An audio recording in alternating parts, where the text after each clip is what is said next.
හයි ළමයි ඉතින් කොහොමද ඔයාලට ඉතින් මේක වෙසක් එකේ පළවෙනි දවස මම ගොඩ කාලෙකින් වීඩියෝ එකක් අරන් ආවේ නැති නිසා මම තීරණය කරා පොඩි වීඩියෝ එකක් අරන් එන්න. ඉතින් ගොඩ දේවල් මම කැප්චර් කරන්න ගියේ නෑ මොකද හැමෝම ඉතින් යනවා එනවනේ.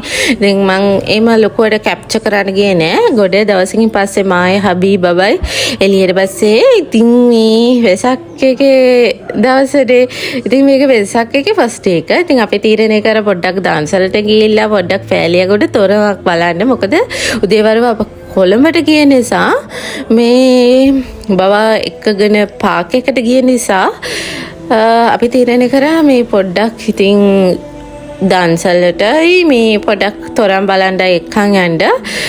ඉතින් අපි ඊතන් ඉන්නේ දෙවෙනි දවසේ තමයි පන්සලට සහ චර්ච් එකට යන්න ඕනේ. අපි දෙන්න ඒමනේ බැලන්ස් කරන්නේ සාමාන්‍යයෙන්. ඉතින් මෙතන නවලෝක ග්‍රවුන්ඩ් එකේ තිබ්බා බත් දන්සලක් මහා බත් දන්සලක් කියලා දාලා තිබ්බා.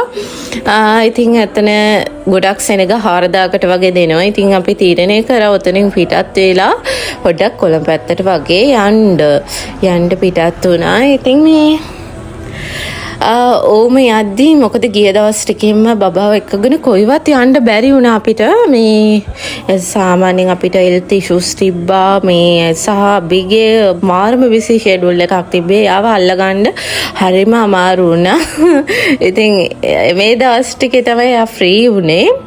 ඒ හින්දා එයාවත් එක්කගෙන පොඩ්ඩක් යමු කියලා තමයි බැලුවේ. ඉතින් මේ මම ඔයාලට වැඩි පාරවල් එහෙම පෙන්වන්න යන්නේ නැහැ ළමයි. මොකද එතකොට වීඩියෝ එක බෝරින් වෙයි. මම සාමාන්‍යයෙන් එමනේ ඔයාලට කරන්නේ. මම යන දේ මොකද ඒ දේ විතරයි පෙන්වන්නේ. පාරවල් ඉතින් දැකලා තියෙනවානේ. මේක මහබෝලේ හරියේ හම්බ වෙච්ච ඩ්‍රින්ක් දන්සලක්. ඉතින් අපි දෙන්න එතන ඩ්‍රින්ක් එකක් බිව්වා. දෙන්න නෙවෙයි තුන් දෙනා. ඉතින් බබා දෙකක්ම බිව්වා.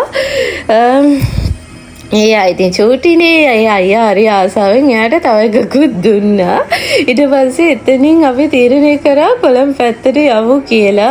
ඉතින් කොළඹ පැත්ත හරි රෂ් එක නිසා අපි ඉතින් හේමස් හොස්පිටල් එකත් එක්ක අපි හරි මට්ටකොලිය දාලා එහෙම යමු කියලා මේ බැලුවේ පෑලියගොඩ තොරන් බලන්න. මොකද මෙතන හරියටම ට්‍රැෆික් එක සෙට් වුණා මේ ඇඳල ජංක්ෂන් එකේ. ඒ හින්දා අපි තීරණය කරා ඇඳලෙන් යන්න. මෙතනදී මට්ටකුලිය හරියේ අයිස්ක්‍රීම් දන්සලක් අපිට හම්බුණා. ඉතින් බබා අයිස්ක්‍රීම් කන්න හරි ආසයිනේ. ඉතින් දන්සලෙන් කන එකත් පිනක් කියලා එයා අද කන දෙවනේ අයිස්ක්‍රීම් එක ළමයි මේක. ඉතින් මෙතන පෑලියගොඩ තොරවක් චුට්ටක් ඉතින් වැඩි වෙලාවක් හිටියේ නෑ ළමයි. ඉතින් මොකද බබාව චුට්ටක් ඉක්මනට පෙන්නන්න ඕනින්ද මේ නවලෝක තොරන් තියෙනවානේ. ඒ හින්දා මේ ෆෑලියගොඩට ගිහිල්ලා ඒකත් පෙන්වුවා. හරිම ලස්සනයි. ඉතින් අපි පොඩි කාලේදී අපේ තාත්තා අම්මා අපිව එක්කන් යනවා. ඉතින් මේක ළමයි මාබාගේ ජංක්ෂන් එක. මාබාගේ ජංක්ෂන් එකේ පීපල්ස් බැංක් හරියේ මේ එතනත් බත් දන්සලක් දෙනවා. ඉතින් අපිට හිතුණා එතන කෑම කන්න ඕනි කියලා. මොකද වැඩි සෙනගක් හිටියෙත් නෑ. කෑම සුවඳ අපිට පාරටම ආවා. ඉතින් අපිට හිතුණා ඉතින් එහෙම කරන්න ඕනි කියලා. හරි කියලා ඉතින් කොහමරි කිව් එකේ ඉඳලා ඉතින් වත් එක ගත්තා. කාවත් පරිප්පු කජු ග්‍රීන් පීස් දාලා පපඩම් දාලා තිබ්බා. බබා සැර කන්න නැති නිසා පරිප්පු මොකුත් දැම්මේ නැහැ. ග්‍රීන් පීස් උයි පපඩම් දාලා බබා ඉතින් යමි කියලා කාගෙන හිටියා කොහමරි බත් එක.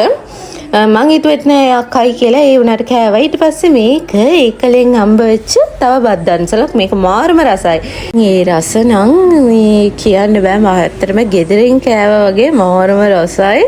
ඉතින් මං මේක වොයිස් ඕවර් දෙද්දිත් ඒ රස මට කෑම දැක්කමත් මතක් වෙනවා. ගෙදරක කරපු දන්සලක් මාරම රහයි. අපි ආසාවෙන් කෑවා. මේක නම් බබා කෑවේ නෑ. එයාට නිදිමත ඇදුණා. ඉතින් මේක කාලා අපි ගෙදර යමු කියලා තීරණය කරා. ඉතින් එච්චරයි ළමයි. එනං ළමයි ඉතින් පරිස්සමට ඉන්න. මං වෙසක් දවසේ දෙවනි දවසේ මං අනිවාර්යෙන් vlog එකක් නෙවෙයි වීඩියෝ එකක් අරන් එන්නම්. ඉතින් ඔයාලා වෙසක් එකට එළියට ගියාද මොකද කරේ කියන එක මට පොඩ්ඩක් කියන්න.